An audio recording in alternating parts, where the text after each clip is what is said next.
আমি 81 সালে এই জায়গায় আসছিলাম আর একবার, যখন শহীদ প্রেসিডেন্ট জিয়াউর রহমান মারা যায় আমার বাবার হাত ধরে, তখন আমি ছোট। আর আজকে আমি আসলাম যে আরেকজন সেই রকম জিয়ার মতো দেশপ্রেমিক, তার জানাজায় আমি আজকে অংশগ্রহণ করতে আসছি এখানে। আমি নিজে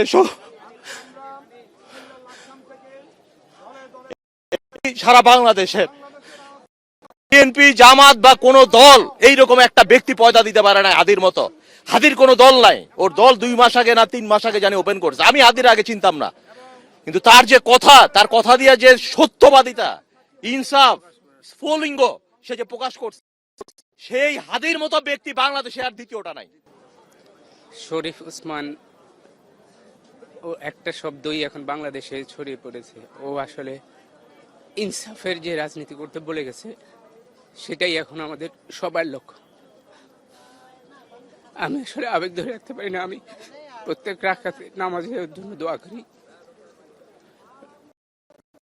আমার ভাষা নাই। এ আসলে ভারতীয় আধিপত্যবাদের বিরুদ্ধে কথা বলা ওর জীবন নাশের কাল হয়ে গেছে।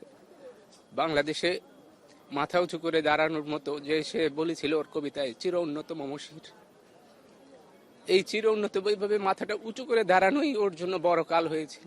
আসলে শরীফ ওসমান হাদি ভাই আমার রক্তের সম্পর্কে কেউ না, আমার বংশের কেউ না, আমার জেলারও কেউ না। তার সঙ্গে আমার ওইভাবে কোনো পরিচয় ছিল না, দেখা হয়েছে কয়েকবার, এতটুকুই। কিন্তু আমি মনে করি তিনি বাংলাদেশের কণ্ঠস্বর, তিনি বাংলাদেশের আপামর জনসাধারণের কণ্ঠস্বর, যার জন্য আমরা তার প্রতি ভালোবাসা থেকে আমরা এখানে এসেছি। পুরো বিশ্বের মধ্যে আমাদের প্রত্যেকের অনুকরণীয় একজন ব্যক্তি।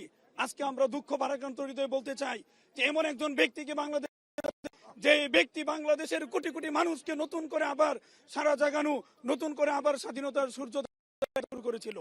আজকে বাংলাদেশের মানুষ আমরা খুবই দুঃখ কষ্ট ভারাক্রান্ত হৃদয়ে বলছি, আমরা চাই যে অনতি বিলম্বে দ্রুততার সাথে হাদি ভাইয়ের খুনিদেরকে গ্রেফতার করে দৃষ্টান্তমূলক শাস্তি, হাদির স্বপ্ন বাস্তবায়নের জন্য আমরা আজকে কোটি কোটি হাদি আজকে তার স্বপ্ন ইনশাল্লাহ বাস্তবায়ন হবে। কষ্ট লাগতেছে বেশি যে হাদি ভাইয়াকে আমরা হারাইছি।